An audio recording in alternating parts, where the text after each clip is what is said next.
Tonight on the docket, leadership and what Americans really want from the government. New Gallup poll finds overwhelming dissatisfaction with the federal government. 81% say they're not satisfied, and just 19% have said they like the job being done by the federal government. Clearly, Americans are unhappy with their leaders, and it's not just at the federal level. Government overreach is taking on absurd new levels. Just listen to New York City Police Commissioner Ray Kelly last night on 60 Minutes. I mean, in an extreme situation, we would have some means to take down a plane. Do you mean to say that the NYPD has the means to take down an aircraft? Yes, I'd prefer not to get into the details, but obviously this would be in a very extreme situation. In a very extreme situation, Commissioner Kelly also acknowledged that the NYPD is armed with snipers and surveillance cameras to protect those living and visiting the city he considers is the #1 terrorist target. New York's top cop has a very difficult job. But should fear of a terrorist act give local police carte blanche to snoop on anyone and to shoot anyone? And if the cops can do this in New York, can they do it anywhere else? Is there a way to bring conservatives and liberals together on issues like these? Perhaps my next guest can. He's been nicknamed Dr. No for rejecting bills that let big government get even bigger. He's a staunch defender of the Constitution and sound money, and he wants to be the president. Earlier, in front of the national debt clock, a few blocks from here in New York City, I talked to him about big government interference with our freedoms and our property and how that can be stopped. Take a listen. We're sitting on the corner of West 44th Street and 6th Avenue in the middle of New York City with Republican Congressman Ron Paul. We happen to be seated right across the street from the national debt clock, which Congressman Paul, as I read it now, says 14.6 trillion. Is that the true number? And if it were, is it capable? Is the American government capable of paying that back? No, they can't pay it back, and it's much bigger if you look at all the entitlement obligations. Nobody knows that number, 60, 70, 80 trillion dollars.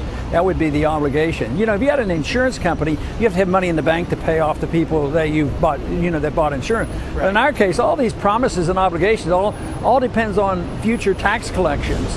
And they can't do it. It's way out of control. They've been buying vote for these many, many decades. And the country really technically is bankrupt, and they admit it. Just like Greece is bankrupt, the sooner they admit it and the sooner they liquidate their debt and default, the better. But we cannot pay this debt. We should make the effort to pay our way out of it. And that, of course, is what I talk about, is that we should absolutely make the effort by cutting spending and changing foreign policy and, these other things I've talked about. Right. Cutting spending, changing foreign policy. What could the president on his own do to cause us to stop spending money and to respect the personal liberties of individuals in America? Well, the president has a lot of prerogatives. First, he could use the veto pen constantly, and that would send a message to the business community that, the end is coming. We're not going to continue to spend like this. But he also could use the power of enforcement. I don't know why a president should feel obligated to enforce unconstitutional laws and regulations. He should just back off. Or even to spend money that he believes is unconstitutionally authorized. Yeah, and he spends money, of course, that he doesn't have. I mean, starting a new war like in Libya, didn't even have the courtesy of mentioning it to the Congress. I mean, that has to stop. It's an attitude, it's a psychology that's been around, not just with this president, but it's been around and been developing for many decades, so it's out of control. I think that psychology and attitude sometimes pervades into other parts of the government. For example, just this past weekend, the police commissioner of the city of New York, Ray Kelly, who once was the head of the Federal Drug Enforcement Administration, said that the New York City police have the hardware and the will to shoot down planes or enemies from the sky that, in his view, might be attacking the city. Question: is it the job of the local police to be shooting down planes in the sky, no matter what evil they may think is coming from them? And you use the word might. Yes. Might be. Might. Well, it sounds rather aggressive and abuse of power, scary. When you think of the judicial system, and you know a lot about that, just think of what they do illegally and the way the system works. And now they talk about assassinating American citizens, not giving proper, habeas corpus, protection. So it really is out of control. But this is where I'm encouraged, especially when I'm talking to young people.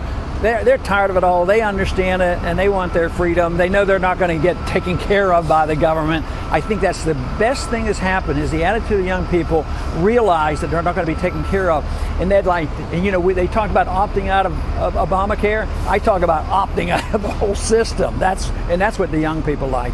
Were you as scandalized as I was when you were standing on the stage in a couple of those debates, and the crowd wouldn't let you answer a question and roared as if to suggest that somebody should die because they couldn't get health care?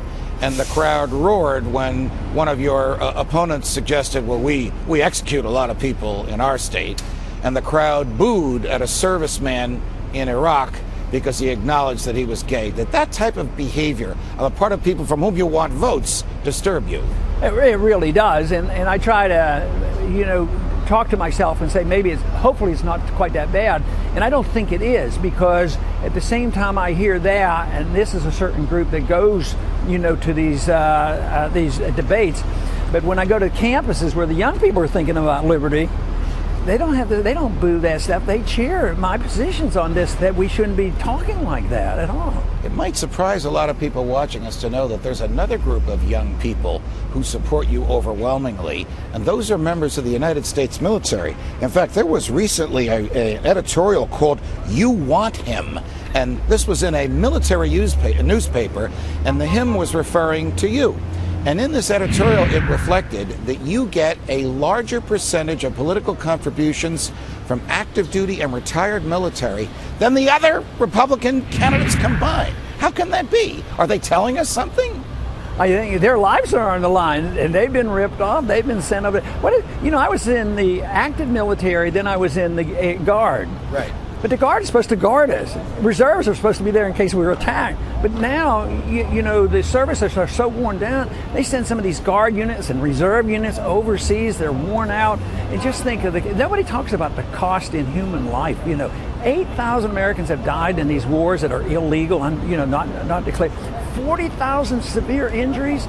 And all I do is talk about, look, if we need to defend this country, we do. I tried my best when I was in the military. Right. But we just can't continue to do that. I think the military liked the idea of somebody being cautious. I certainly was looking for somebody cautious in 1965 when LBJ escalated the Vietnam War. Right. I wasn't all that happy about that. So I can identify with why active military people are sympathetic to what I'm saying. As wrong as it was for George W. Bush to have invaded Iraq and Afghanistan, wasn't that evil compounded by paying for it on a credit card? Stated differently, in a year or so, we'll be gone. We'll still owe $2 trillion for a war that will have been history and will not have made us any freer or any safer. Yeah, first they went into war the wrong way. The war wasn't necessary for our national security, and what you mentioned is paying for it.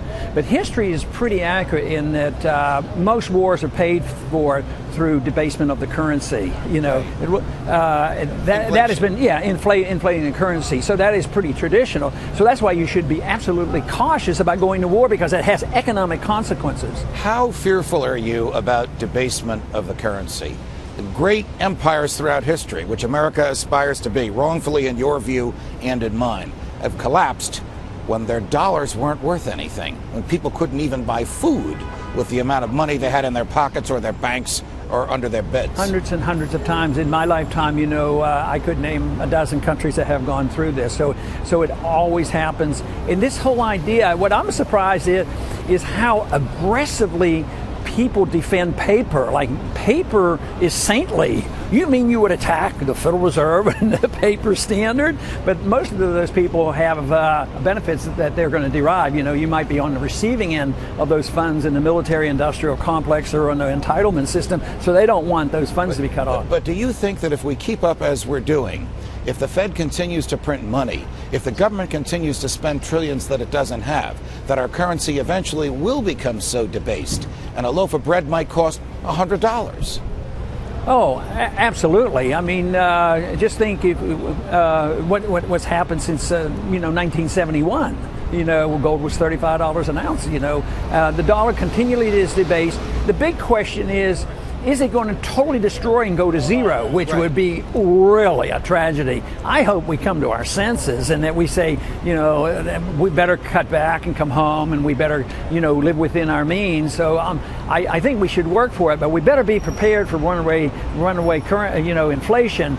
And that's a lot worse than what we've just gone through financially. It's much, much more serious. You have consistently remained throughout this pre-primary period. We're now at the end of September.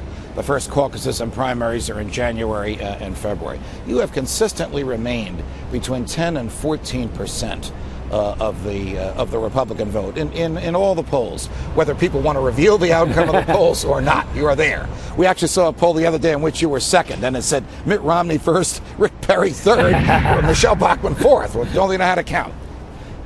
Is the Republican Party starting to take you seriously? Do they recognize that your ideas and articulation of them have caught fire amongst young people, and even people my age, throughout the country?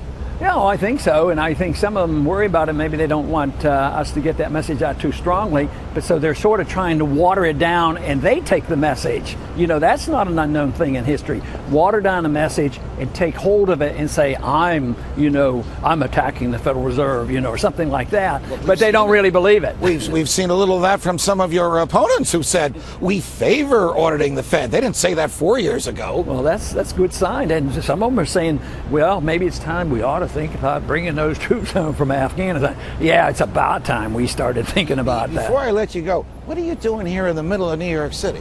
Oh, don't ask me that. I don't know. Why would I come here? No, I'm going to be on a show tonight. I don't know whether I can mention that show or not. Oh, you can mention that show because he's very fond of you and of your night watchman chatting with you. I think his name is Stewart, John Stewart, or something like that. There you go. I don't know. Comedy Central, I'll say. Yeah, okay. You've heard of that show? I have, yes. Well, I wish you the best of luck there, and it's a pleasure chatting with you. Congressman Ron Paul, back to me in the studio.